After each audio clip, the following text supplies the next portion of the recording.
Hey guys, it's me, Mr.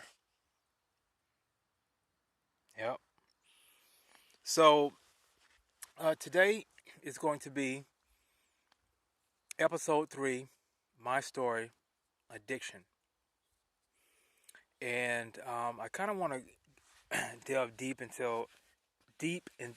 into my life and to hopefully help someone in their life if they're going through any type of addiction. Because at the end of the day, all addiction uh, it has it has the same outcome.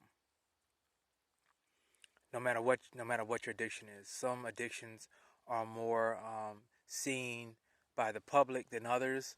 Some addictions are more hidden, which the ones that are actually hidden are the ones that are even worse because when no one can see them, it's hard for people to try to get you the proper help that you need. So that's something that definitely, when people go into addictions, they think, well, no one can see my addiction, so I'm good. I can hide mine, you know. And I think that that's unfortunately that's just the way it is. To me, I think I'm not. I don't know. I don't know how I can quantify how many people in the world have addictions, but if I would have to say, I would say 90% of people in the world have addiction, some sort of addiction. But you know, my video today is not about other people. My video today is about me and my former addiction, and the key word is former. But my addiction was pornography, and you know that at an early age had a had a huge grip had a huge grip on me. You know, um, it was something that I'll kind of give you the kind of a quick backstory, but and I'm sure if you go to any other addiction store, you'll probably hear the same type the same way. But I started out. I think I was living. I was I don't know. I was like a preteen, a pre-teenager. Probably about I don't know 14, 15 or so. And I never forget. I went to this. It was it was like a mini mart, like a. We didn't have 7-Elevens like really back then like that. There were like mini marts. We call them mini marts. And I never forget. I went in there with one of my boys, and we rode our bikes up there to the mini mart to get candy or whatever. And I noticed, you know how back in the day they would have like the nasty magazines up top covered in plastic. Well, I don't know this day.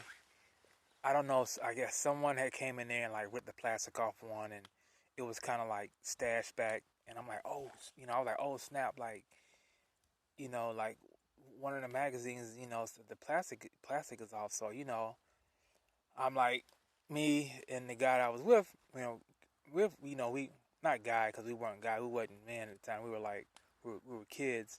He's like, oh yeah, man. So I started looking at it, and at first it was like, oh man, like man, I mean, it was just like. It was like just like a shock to see what was in that magazine. I'm like, whoa, like it was to the point where it was like, oh man, like it was pretty raw. It wasn't like no Playboy. This was like it wasn't like Penthouse. It was like some old hardcore stuff. Trying to think of the I can't even think of the magazines that they had. High Society or something like that. It was something like that. I think it was like a Hustler magazine. But anyway, it was real provocative. I mean, it was like straight up like hardcore porn.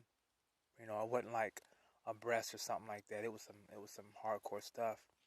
I'm like, oh man. So I look at it and whatever, and I close it up. I'm like, wow, like that's like that was crazy. So we giggling and laughing and stuff like that, because it was kind of funny, you know. But then after I left the store, after I left the store and I went home, I started thinking about it, you know. I started thinking about those pictures and thinking about the woman, thinking about what was going on with that woman, what the dude was doing to the woman and all this stuff. It starts to fester in my mind.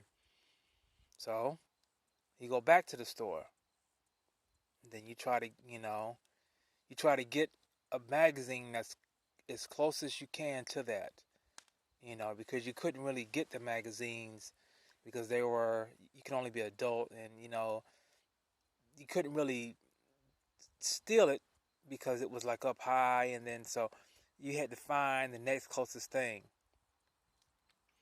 So that's how it all started. Um, and then as you get older, you start getting more access. Some of your boys or whatever like that, they got it, and then it just becomes a everyday routine.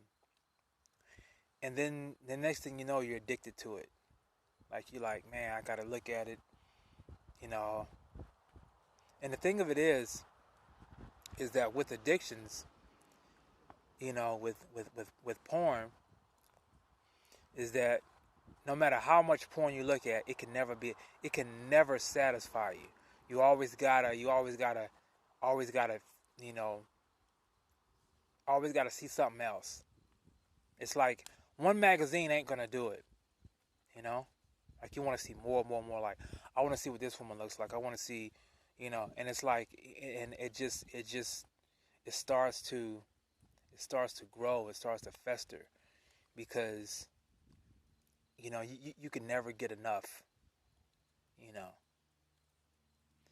And so as life progressed, and I got older and older and stuff, and it started to really affect my relationships with women, you know, to the point where you would date some girls, and it's like you would date them, and I mean, you have sex with them and stuff like that, but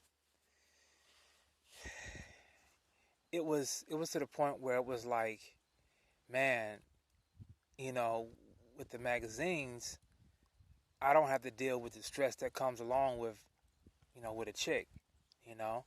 Like if you were a chick, you got to deal with all kind of other stuff that comes with the chick. And with just watching porn, it was like just a quick fix. Boom, bam, you good. You ain't got to deal with all the stress of it. And even in relationships, it takes a toll on your sex life. It does. It takes a toll on your sex life because if I mean with your sex with porn, and then when the internet start coming around, whatever your desire is, if you're into Asian women, if you're into midgets, if you're into this one guy that was when I was in the Navy, this one guy, he was into pregnant women. He was into pregnant women. And sorry about that. I had to take a top off of that off of my little chimney over there. So this one guy, he was into he was into pregnant women. So, and I'm not trying to get on that, but whatever your fetish, desire, anything like that, you know, porn, you can go to it.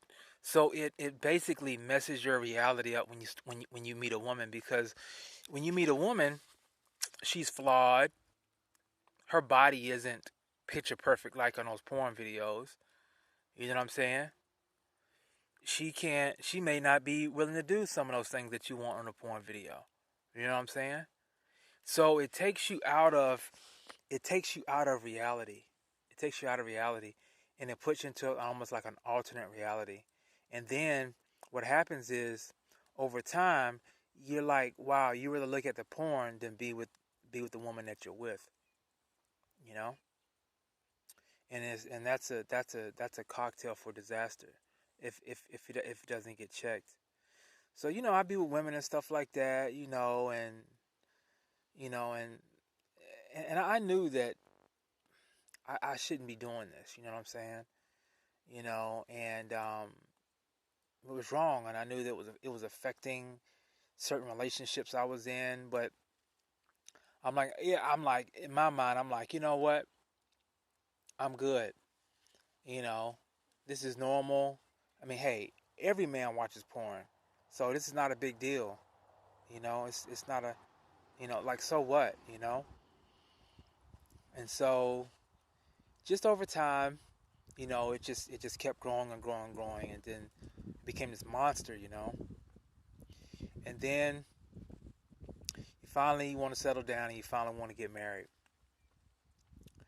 So that time comes around, and in that time, I'm slowly, you know, I'm a Christian and all this stuff like that.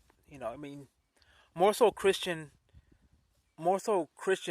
just more so for just to say that I'm a Christian, just kind of a title, like everybody has a title. You're atheist, agnostic, Christian, Wiccan, um, Buddhist, whatever like that. So I wasn't really, practicing it like that, whatever. I just kind of went along with the flow or whatever. So anyway, you meet a woman and you want to get married with her. Well, I met a woman and I wanted to get married with her. And before I got married, I had kind of like a epiphany, and I knew that like I gotta stop this. I got to stop this before I get married, because this isn't good. This is going to affect my marriage. And I knew that it was going to be a problem. I knew it. I knew that it was going to be a problem, and I knew that this is something I needed to get in check before that happened. But I told myself, I can control it, and I can control this. Once I get married, put the ring on my finger, it's going to be all good. Everything's going to be just fine. You know, Once you get married, everything will work itself out, you know? And that could be furthest thing from the truth. So I get married, and I'm not going to say that the porn was 100% destroyed my marriage, because there were a lot of other extenuating circumstances in my marriage, but I would say that pretty much was a huge percentage, you know, because your sex drive is gone. Your sex drive is gone, you know, and you know your wife cannot compete with the women that you see, on the internet. There's no woman on this earth. There's no woman on this earth that can compete with a woman on the internet. There's no woman on this earth that can do that. And even if you find a woman that looks just like, let's just say for instance, even if you find a woman that looks just like the porn star on there, tomorrow you might want something else. They can't keep up with it. Say for instance, if you into Asian women or Spanish women or black women or whatever like that, okay, all right, that's your flavor today. Then you never know. Tomorrow you might have a different flavor.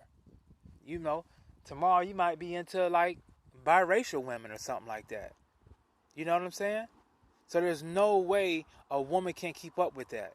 No matter how fit she stays or whatever. It has nothing to do with that. People say, "Oh, all you gotta do is turn him out. Turn him out. It'll make him stop." It has nothing to do with that. You can't turn him out enough that a woman can make, because it's an addiction. It's an addiction. It goes beyond the physicality. It's a mental dysfunction. Okay? So, that that was a huge obstacle in my marriage. And over time, that compounded with other things going on with our marriage, the marriage dissolved. You know, it dissolved. And at that time, when my marriage dissolved, that's when I knew I needed to get help. That's when I knew that there was something that, that if I continued with this, there was going to be dire consequences. And at the end of the day, if you're spiritual, at the end of the day, um, addictions are only meant to do one thing, is to destroy everything around you and eventually destroy you and eventually to kill you. That's what addictions lead to. They lead to total and absolute destruction of you mentally and physically. That's what addictions do. And some people in life, they rise above it, and some people give into it. But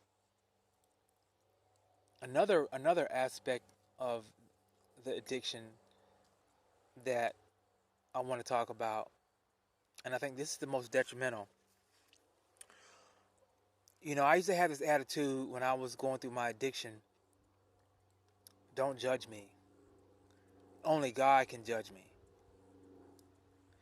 And that was the worst thing that I needed to do or could have done. Because what that does is that gives me the green light to keep doing what I'm doing. And it basically voids any kind of personal responsibility about what I was doing, And I would have people tell me, because, some of the fellas, whatever like that, some of the fellas I actually, I hung around with Christian, that's like, I would tell them, yeah, man, man, you see that? Oh, man, you see these porn stars, whatever like that. Man, you seen that video of her? And it's like, yeah, man, that ain't good. And I would have my attitude like, man, don't judge me, bruh. I know you ain't judging me. Basically giving myself, pushing myself further into my addiction. Hurting myself. I wasn't hurting him by telling him that. I was hurting myself. Because if I would have listened to what he would have said then, years ago, and said, you know what? Yeah, thank you, man. Thank you for bringing it to my attention, and thank you for bringing that up to me. I really appreciate that. Who knows where I would be right now? Gotta adjust my fire, guys. Who knows where I would be right now? But I didn't listen. I didn't listen to him. I had this thinking attitude about how, don't judge me. I'm good. Only God can judge me. Which basically was hurting myself.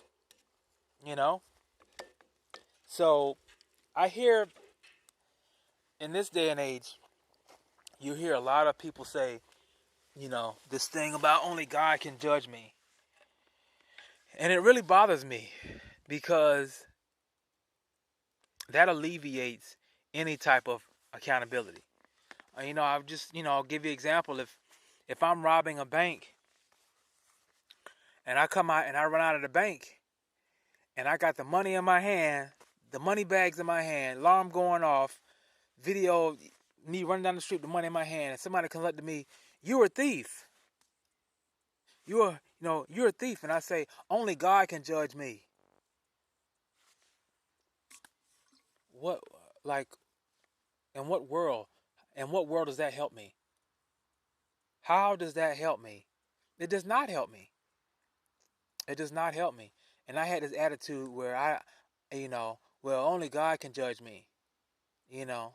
That's the biggest fallacy ever. And I even see some people even putting that on their skin or wear shirts, only God can judge me. And the thing of it is that you don't understand, you're only hurting yourself. Because it's like, okay, I'm not going to be accountable for anything. And the thing of it is that you got a lot of these people are even like atheists with that type of mentality. And the thing of it is, when you die and God judge you, it's too late. It's too late. It's too late. When when God judges you, when you die and God finally judges you, it's over. Because on this earth, you had ample of time to get it right. You had ample of time that people have told you, hey, look, look, man, you got this porn addiction. You need to cut that out. You need to cut that out.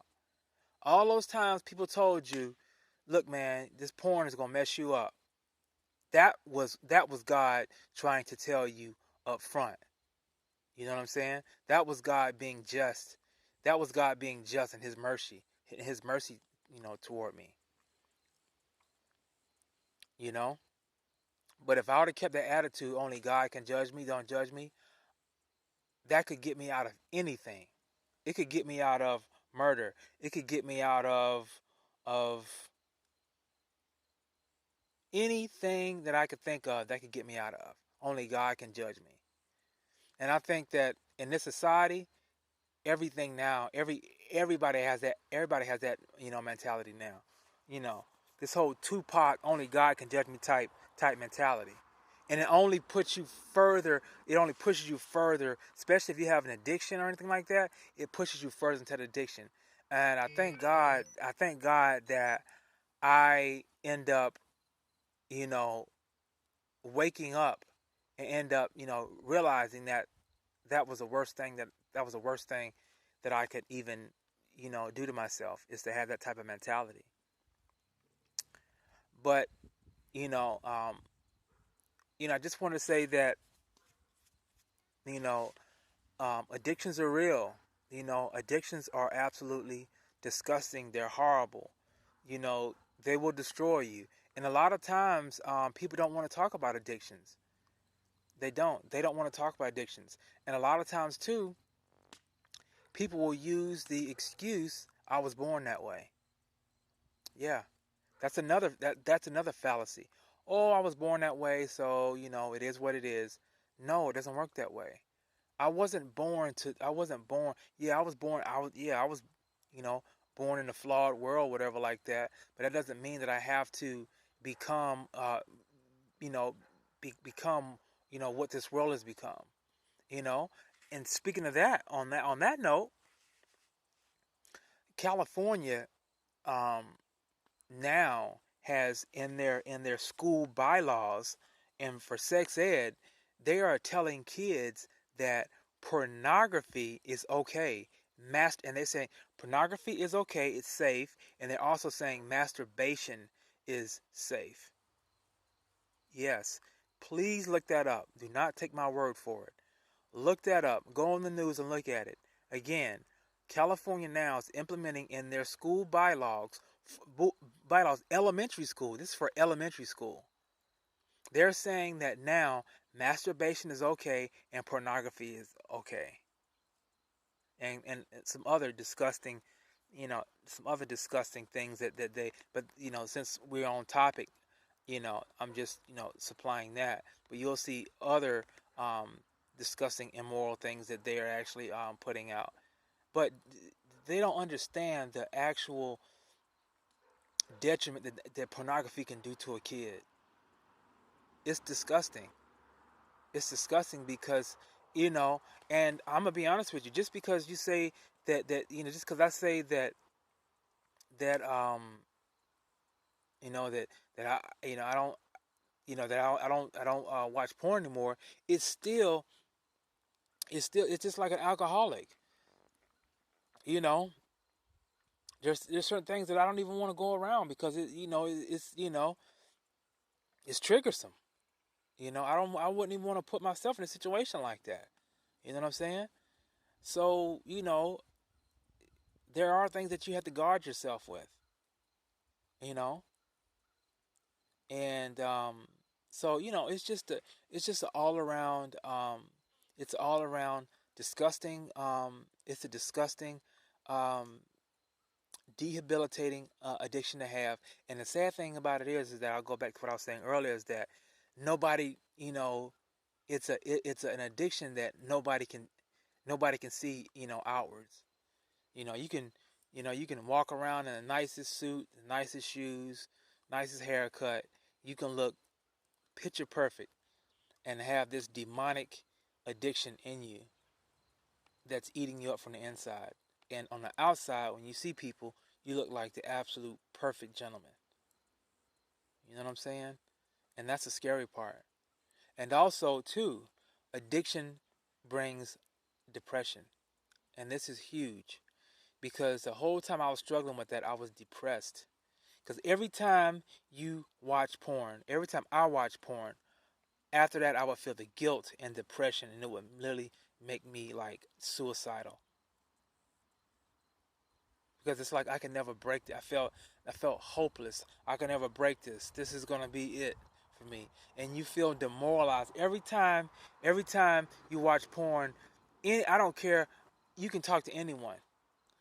Every time you watch porn, you feel demoralized. You feel disgusted. But you feel it, but you're a slave to it. You are a slave to it. You don't want to do it, but you're a slave to it. Because you know what type of disgusting, images, and it's just disgusting. But you're a slave to it, so you keep going back like a slave. It's and for guys out there, who um who act like, it's not a big deal and they can, just turn away from it. It is a big deal. You can't just turn away from it, And, the way I did it, I did it with a lot of prayer. But at the end of the day, you can pray. You can pray until you blue in the face. But you also have to, not want to do it either. You're also going to have to put safeguards. And you're just going to have to say, you know what? I don't want to do it anymore. You're going to have to not only just pray, but you're going to have to actually, uh, you know, do stuff, put the work in. Put the work in. Oh, I'm just going to pray. It doesn't work that way. And if anybody tells you it works that way, they're lying. It doesn't work that way. Just same thing if you have a food addiction. Oh, I just prayed and I lost 80 pounds, and no, it doesn't work that way. You pray and then you watch your diet. It goes hand in hand. It goes hand in hand. Oh, I just prayed and next thing I know I stopped gambling. No, you prayed and you stopped going to the casinos. It works that way. So anyway, guys, I just wanted to share with you my addiction story, and I never thought in a million years that I would you know, um, even be exposing myself like I am. But at the end of the day, guys, if this helps someone come out of their addiction, um, so be it. I'm happy because I've at least if I just help one person, that has a trickle effect. You know, that's a trickle effect, and that's my goal, guys. And if you want to leave a comment, whatever, please leave a comment. And at the end of the day, I just hope I help someone today, and hopefully, even if I help someone, then that person can share this and they can help another person. All right, guys. Thanks for tuning in.